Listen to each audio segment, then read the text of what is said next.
नमो नमो शंकर सुन गणपति गौरी नंदन।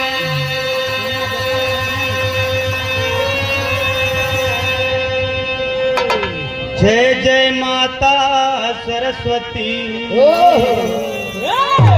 करता हूँ पग वंदन।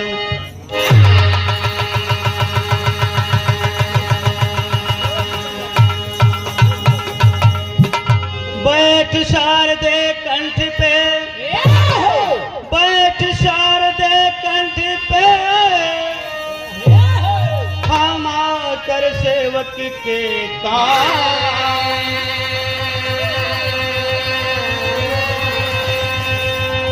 जो कुछ सज्जन गण जुटे सबको करूं प्रणाम।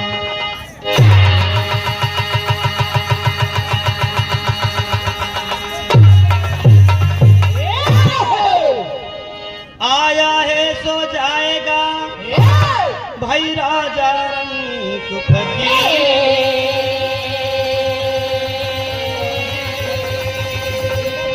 कोई सिंहासन चढ़ चला, कोई बंधा जात जंजीर।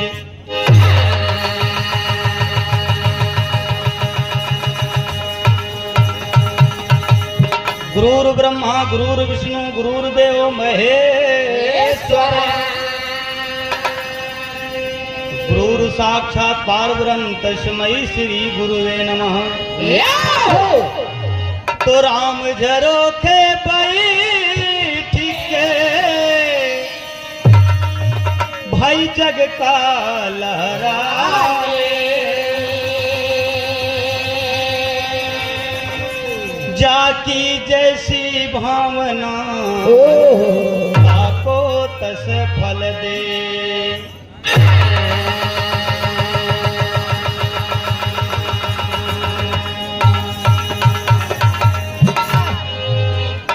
माँ की ममता की क्षमता किसी में नहीं, बड़ा अनुपम अनोखा दरबार है। माँ के चरणों में आकर के जो गिर पड़ा हो गया जग से उसका उद्धार है। बचाओ लाल बिने माँ तुमसे करे, फंस गई नाव अब मेरी मझधार है।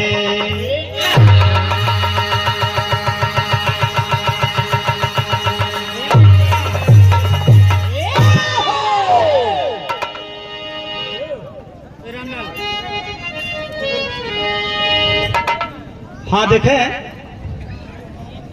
आज का ये बहुत ही बाबूजी शुभ दिन, पवित्र दिन, पावन दिन। वैसे तो दिन भाई रोज पावन पवित्र होता है। आदरणीय आप चाचा गया प्रसाद पाल उर्फ कल्लू जी,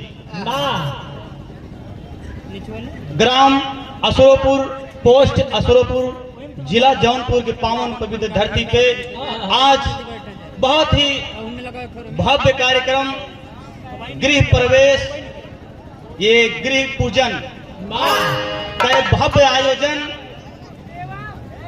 और साथ साथ ये भंडारे का आयोजन और बहुत ही सुंदर विवाह का कार्यक्रम रखा गया बाबूजी। आदरणीय आप गायिका जी रुचि यादव प्रतापगढ़ की पावन पवित्र धरती से बहुत ही सुंदर और सुशील गायिका हैं। मैं आपको नमस्ते प्रणाम करता हूं। और ये आपका छोटा भाई, छोटा मुन्ना इलाहाबाद के पावन पवित्र धरती से बाबूजी, ग्राम शिवपुर, पोस्ट कतरौली, जिला प्रयागराज की धरती से बचौलाल टाइगर यहाँ गायक दादा हैदर अली जुगनू के अखाड़े से यहाँ हैं। तो एक स्वर में सभी भाई बहन, पिता तुल्य, बुजुर्ग, माताएं, बहनें, हम उम्र साथी गण एवं मेरी जहां तक आवाज जाती हो, एक स्वर में मैं सबको नमस्ते प्रणाम करता हूं।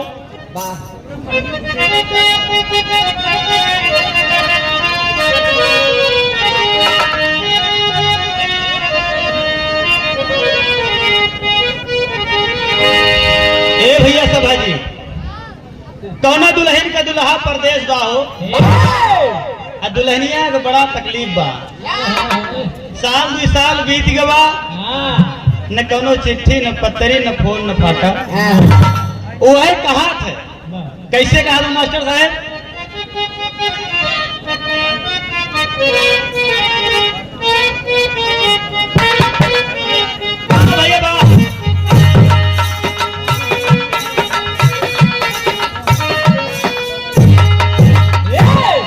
अरे पिया परदेसिया कि पिया परदेसिया पठावे नहीं पाती, अमुआ ना पपिहरा जराव दिन राती, बड़ा तकलीफ है भैया।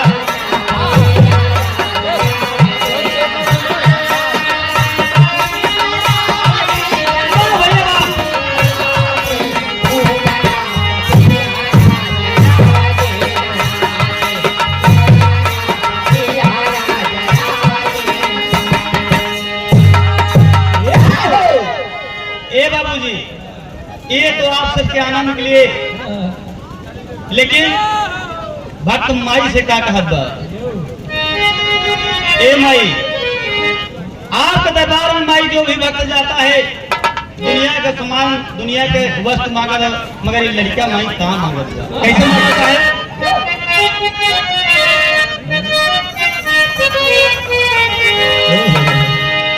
अरे सबके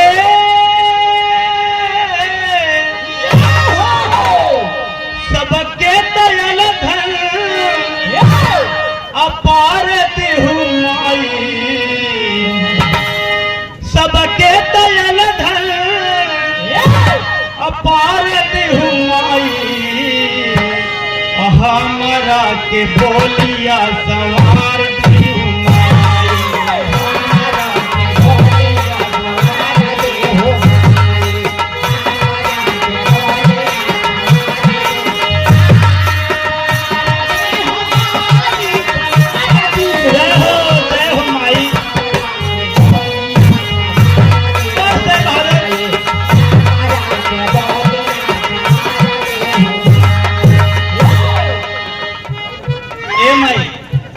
न गावे के सहूर बा, न बजावे के सहूर माई। इतना है, आप हमारे ऊपर कृपा करें महतारी कि जवन ये टूटा बोला था माई, ये भैया के सब मीठ सुनाई माँ। अगर हमसे दोनों गलती हो जाए तो उसका कन्वर्ट कर दूं माई, वो अच्छा हो जाए।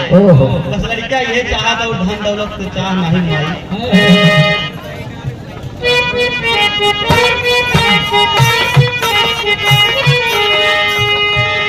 तीड़ा वादनी है माई बीड़ा के तार से,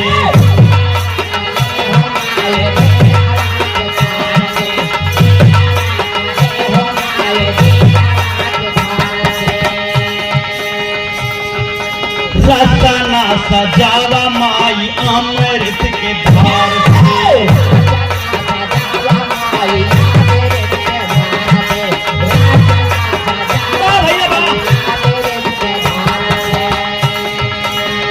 ज्ञान के दियनवा,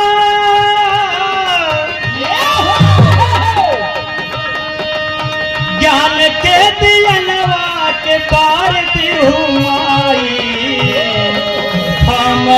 के बोलिया सवार थी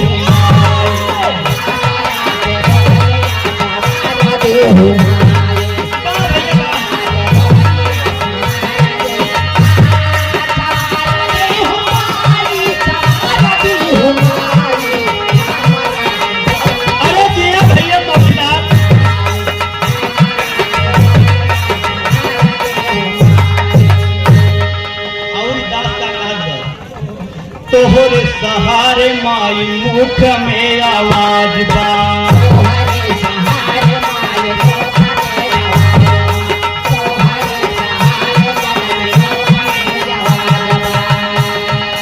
तोहाई से दुनिया के सारा काम काज बा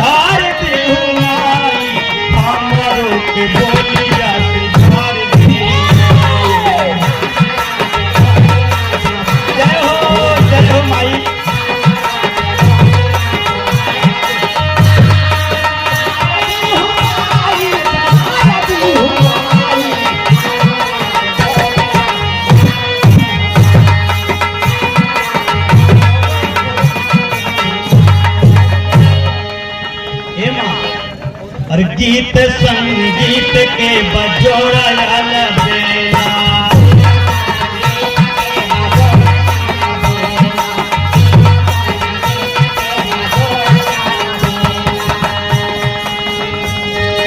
पावई बद लागल बासरानिया में मेला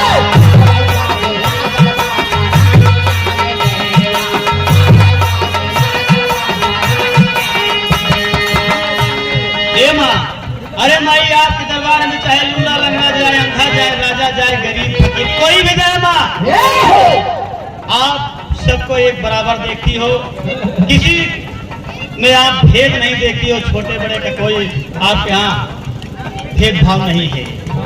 कैसे? गीत संगीत के बजोड़ा याला बेला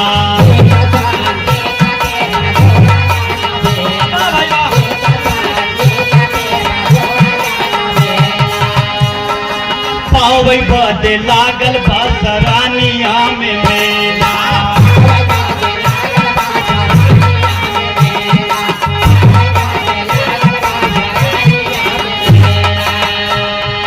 भेद नहीं रखे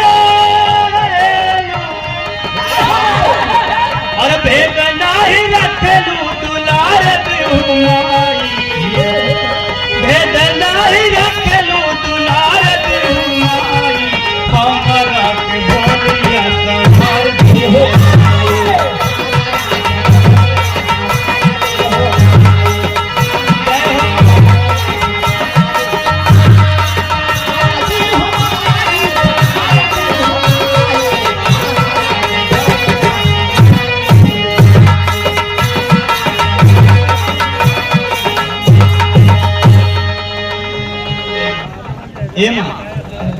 ये लड़का किस घराने से है?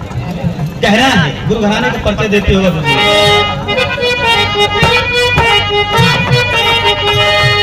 स्वामी गीतानंद भुल्लू दादा रामाधार जी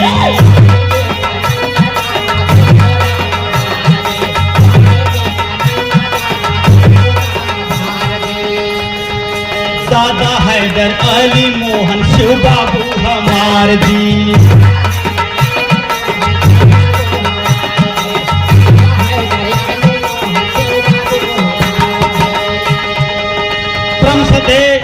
परम आदरणीय इस गीत के लेखक आप आदरणीय लालचंद पाल जी, गुरु जी को मैं नमस्ते प्रणाम करता हूँ। बहुत ही सुंदर लेखनी है, नमस्ते प्रणाम करता हूँ गुरु जी को। कहना है अरे बचौला माई लड़का कहीं ध्यान दो माँ बचौलाल चंद के भी तार दिहू मैया,